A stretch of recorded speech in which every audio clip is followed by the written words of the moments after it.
I could talk to you forever. I so wish, oh, I can't wait till we can have dinner together so I can No, come see a I show or know. be in the room with you as you're working. You are such a brilliant artist, and I'm so grateful to have been able to receive your brilliance in my work, and then also to be able to show up and watch you do things with your projects and other artist projects. And it feels so full circle that we're in this moment where one of the characters that we started with, Bull Jean, who was in Blood Pudding, the Blood Pudding wasn't about Bull Jean, but she was in there quite a bit, and you embodied her. And now Bull Jean's back, and we're both, talking to her. And so this whole season of this podcast, really, we're bouncing through what you offered in this excerpt from this new piece. And so I'm so grateful and so honored. And my question, I guess, as we move towards closing, is what was your well, yeah, anything you want to say actually about your experience of performing that short excerpt of the new Bulging and Them Day Back. And yeah, any life circles that circle up inside of that. This the moment of the excerpt that we were working in, this moment of standing with full vulnerability,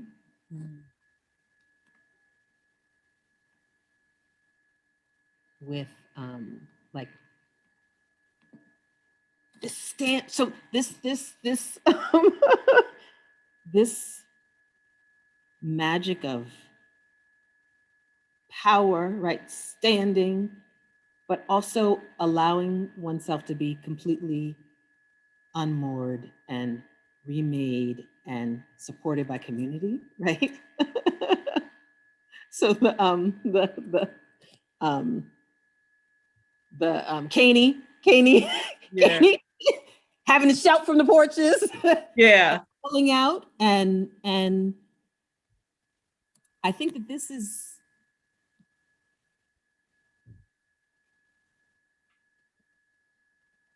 really powerful and instructive for me personally at this moment, but also at this moment. This ability for us to hold this duality and contradiction of being able to be in full power, but also being completely unmoored and in pain and in tears and seeking. But that it starts with standing and ends with standing.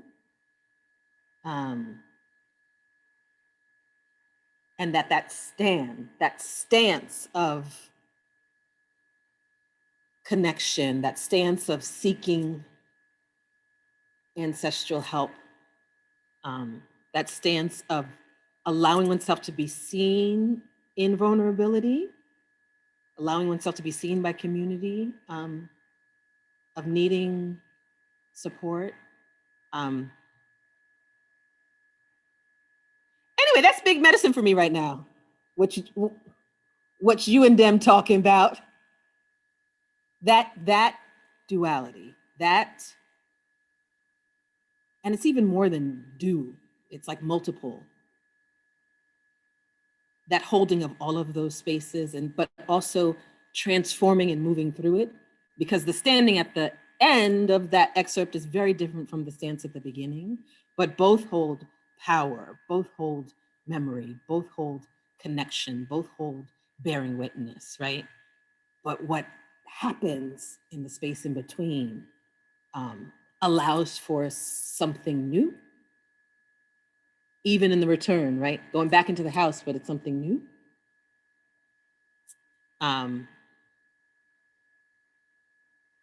It's big medicine for right now, I think. It's very powerful for me personally. Yeah, I think, I don't know if I answered your question. So in response to your question, I think that, like, once again, as before, the work is a reflection of what's happening, but also holding space for instruction on how to be, how to be as all of those folks, right? How to be as a Black person, how to be, for me, like as a queer femme, but like how to be, like all these, how to be in pain, how to be powerful and also in need of community. So anyway, so in the piece, working in the piece, I'm just trying to stand into what is the structure and then also receiving the medicine of it, right? Mm-hmm. But I think I could speak to you about that particular excerpt maybe at some later point. Mm-hmm. But I'm aware of all that there's a particular instruction and vibration for this moment that has to do with holding and allowing all of those things in the present, in the moment of activation, in the moment of life. Whew, that's a lot. I mean, one of the things that's so powerful for me is, especially because, I'm in the beginning of they moving through me, like I don't quite know a whole lot. So that excerpt is self-contained, but then it's like, well, where are they going next? What they talking about? What they doing? I don't know.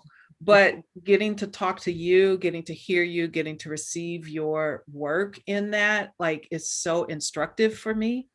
And so helpful. And it's really interesting, even though, we're in pandemic, we couldn't be together in the room in person, but I still feel like, I learned so much. It was so valuable. And it's like, I always say, like, as a writer, part of it for me has to happen in solitude. But if I can't be with people as they embody the work, I don't know what I've done. I can't figure out what to do.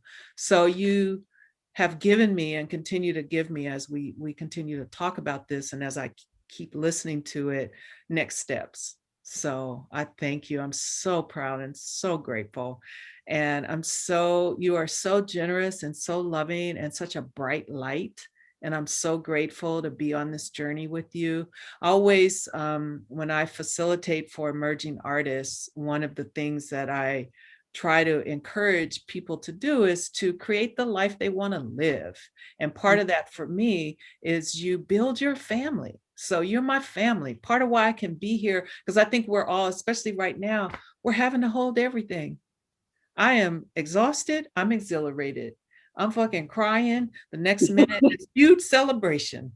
I'm terrified and I'm inspired. Like, I think our containers are forced expanding right now. And, so you my people, and you is how I get to be okay. And when I'm not okay, I'll get up. And you, my people, yeah, in your work and the workings of your work, but also, Sharon, just your gentle, generous, compassionate medicine woman, yes. Shamany, doula-y. The way that when I met you all those years ago, I remember thinking, oh, this is how, this is the kind of artist person in the world that I understand, want to be like this generosity, this groundedness, this your your grace in terms of your generosity is unbound. And you have your work, and you have helped and restored and supported and nurtured me many times over. And it's such a grace and I'm profoundly grateful. Thank you so much. Be in the room with you and be in the room with the work. Thank you.